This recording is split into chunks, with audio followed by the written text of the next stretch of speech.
যদিও অনেকেই বলেন যে মানুষ ইমোশনালি ইন্টেলিজেন্স হলে একজন মানুষ সফল মানুষ হয়ে যায়, আসলে কিন্তু তা না। মানুষের ইমোশনের পাশাপাশি রয়েছে ইন্টেলেক্ট এবং উইল, এই তিনের সমন্বয় হয় মানুষের ব্যক্তিত্ব। পৃথিবীর প্রতিটি মানুষ নিজেকে ইন্টেলিজেন্স, নিজেকে দক্ষ, নিজেকে সফল মানুষ করতে চায়। শত ইচ্ছা থাকার পরেও, যোগ্য থাকার পরেও মানুষ করতে পারে না। এর মূল কারণটা কি? এর মূল কারণ ব্যক্তি মূলত নিজে। আশেপাশে অনেক পরিস্থিতি জ্ঞাতস্বরে বা অজ্ঞাতস্বরে সৃষ্টি করে।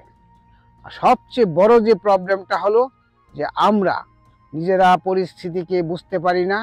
অনেক সময় আমরা টক্সিক মানুষ, যেসব মানুষ আমাদেরকে ডিস্টার্ব করবে, যেসব বিষয় আমাদের ডিস্টার্ব করবে, সেই সব বিষয়ের সঙ্গে যুক্ত হয়ে যায়।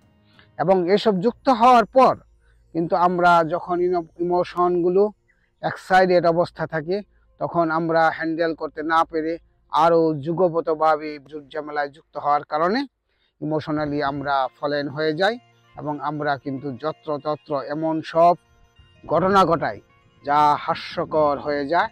এবং আমি ব্যক্তিগতভাবেও এই ধরনের অনেক সমস্যার সম্মুখীন হয়েছি।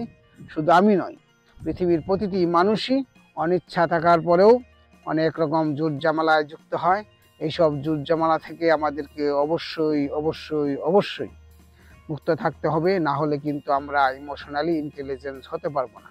ইমোশনাল ইন্টেলিজেন্স হওয়ার পূর্ব শর্তই হলো মাইন্ডফুল থাকা, নন জাজমেন্টাল লাইফ লিড করা, যত দূর সম্ভব মানসিক ঝামেলা থেকে নিজেদেরকে মুক্ত রাখা।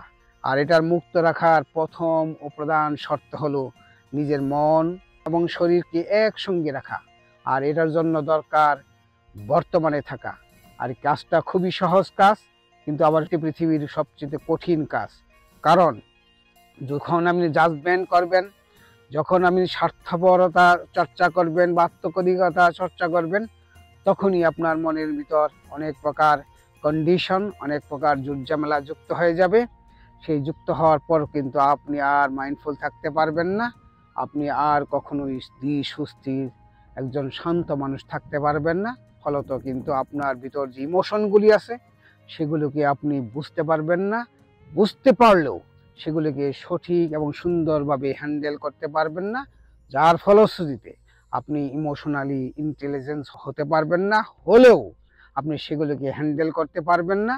এবং অন্যের সঙ্গে যখন আদান প্রদান করবেন, অন্যের সঙ্গে যখন যোগাযোগ করবেন, অন্যের সঙ্গে যখন কথাবার্তা বলবেন, অন্যের সঙ্গে যখন লেনদেন করবেন, তখন দেখবেন বিভিন্ন রকম অপ্রত্যাশিত ঘটনা ঘটে যাবে। ইন্টেলিজেন্ট হওয়ার পরেও একটি মাত্র কথা আপনাকে ব্যর্থতায় জীবন ভরিয়ে দিবে। সেই জন্য আমরা অনেক সময় কিন্তু অনেক গ্লানি করে এই কাজটা কেন করলাম, এই কথাটা কেন বললাম, তাই না? ইচ্ছে না থাকার পরে মানুষ বলে, মূল কারণ হলো মানুষ তখন ইমোশনকে হ্যান্ডেল করতে পারে না। জীবনের প্রতিটি মুহূর্ত খুবই খুবই গুরুত্বপূর্ণ।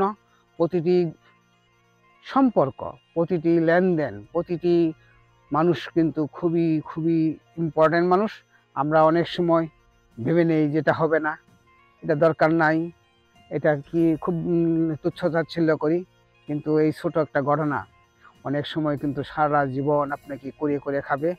পাশাপাশি আপনার সঙ্গে এমনও ঘটনা ঘটে, একটি মাত্র কথা আপনার একটা ব্যক্তির সঙ্গে আপনার সারা জীবনের শত্রুতা, সারা জীবনের বৈরিতা সৃষ্টি করবে। সুতরাং আমাদেরকে অবশ্যই সঠিক টাইমে, সঠিকভাবে সঠিক কাজটি করতে হবে, সঠিক কথাটি বলতে হবে এবং সঠিক মানুষটাকেও আমাদেরকে নির্ধারণ করতে হবে।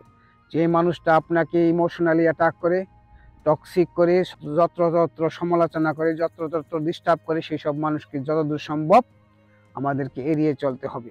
অনেক সময় এড়িয়ে চলাও কিন্তু আরেকটা ঘটনা ঘটে, এমনভাবে এড়িয়ে চলবেন সেই জন্য আপনাকে কখনোই শত্রু না মনে করে, তাহলে কিন্তু আরও এক ঝামেলা।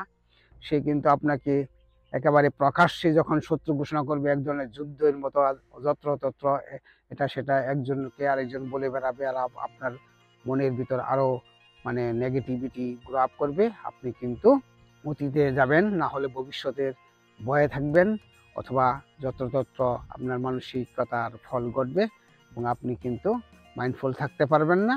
আপনার ইমোশনাল ইন্টেলিজেন্সই বিকশিত হবে না।